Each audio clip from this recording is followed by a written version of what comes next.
Robert Chapman, você já deve ter ouvido a respeito dele, o chamado apóstolo do amor. Ele disse certa vez assim: a imensa maioria das nossas tristezas são causadas por três coisas: ego ferido, vontade própria frustrada e uma incredulidade ansiosa. Que coisa terrível, não é? Mas ele está certo. Isso resume a maior parte de nossas tristezas. Por isso Paulo vai dizer assim: os que choram como se não chorassem. Ou seja, se experimentamos perdas, se experimentamos aflições, se o ego foi ferido, se a vontade própria foi frustrada, os que choram como se não chorassem. Não ligue, particularmente falando, a sua alma, o seu coração a perdas. Os que choram como se não chorassem. Os que se alegram, o oposto, como se não se alegrassem. Aquilo que o bondoso Deus nos tem concedido em termos de alegrias da vida. Lembra que Paulo usa essa expressão escrevendo para Timóteo?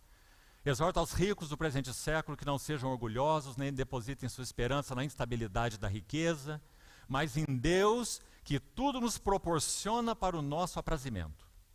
Isso que Paulo escreveu em 1 Timóteo capítulo 6. Mas aqui ele vai dizer: os que se alegram então com todas essas provisões de Deus, tomem cuidado, para que não coloquem seu coração nessas alegrias.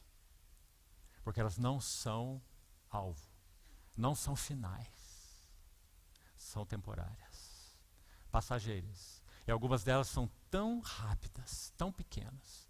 Os que se alegram, como se... Ele não está pregando estoicismo. Então seja moribundo.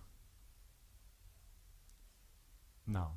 Ele está dizendo: os que se alegram, como se não se alegrassem.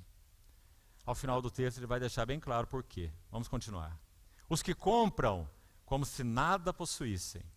O servo de Deus do passado, explicando esse versículo, diz assim: nós devíamos considerar tudo que temos, tudo que Deus nos tem dado, como empréstimos por um dia. Empréstimos por um dia.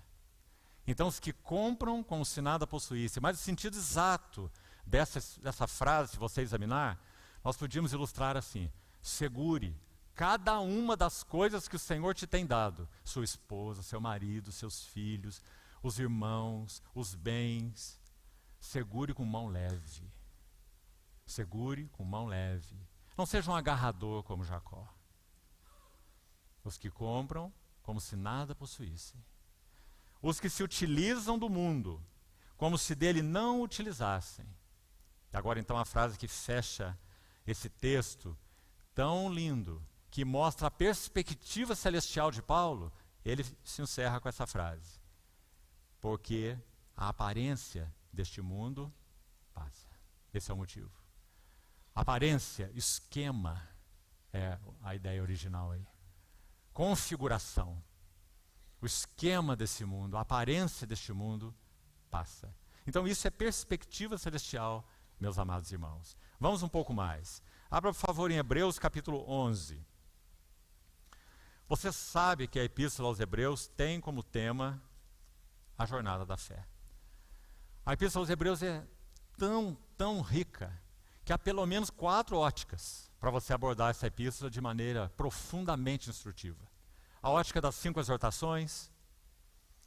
Quem já leu e tem estudado essa epístola sabe do que estamos falando. As 5 exortações nesse livro. O livro é uma palavra de exortação com 5 exortações. Então essa é uma ótica. A outra ótica é o apóstolo de nossa confissão. A outra ótica, ainda mais importante que essa, é o sumo sacerdote da nossa confissão. E uma quarta ótica é a carreira da fé, a jornada da fé. Por isso talvez a palavra-chave nessa ótica, na Epístola aos Hebreus, seja perseverança. Tendes necessidade de perseverança, porque é uma carreira da fé, para que fazendo a vontade de Deus alcanceis a promessa. Sede imitadores daqueles que pela fé e pela longanimidade, paciência, perseverança, herdam as promessas. Então, quando nós abordamos a Epístola aos Hebreus pela ótica da carreira da fé, olha o que diz o capítulo 11. Queria explorar aqui alguns verbos para que nós meditemos um pouco. A partir do verso 24 do capítulo 11, esse capítulo da nuvem das testemunhas, a vida de Moisés como aquele que trilhou a carreira da fé é descrita. A jornada da fé de Moisés. E aqui eu gostaria que nós enfatizássemos verbos, já que eles vão ser usados, é claro, no sentido de decisões, de escolhas, decisões da fé.